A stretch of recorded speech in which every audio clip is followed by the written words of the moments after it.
یک زن نقل میکنه میگه 50 سال شد که شوهرم زندگی دارم تا زیر دهنش یک سخن خوب برآمدگی نیست. فقط جنگ و جنجال حتی در پیش خانگیشون مرا زدگی و پست کردگی. روزی که سن سال ما رفته شوهرم را گشته نمیتونه اونم در کارش که نگاهش کنه.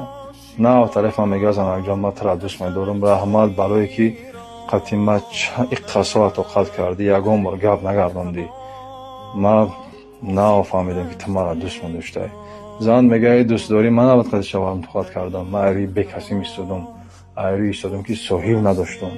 در حقیقت مرد حقیقی هم مردی را میگن که وقتی که میفهمد زنش به کسی به صاحبه ازش یک نمود رفتار میکنه که همون به صاحبیش حس نکنه.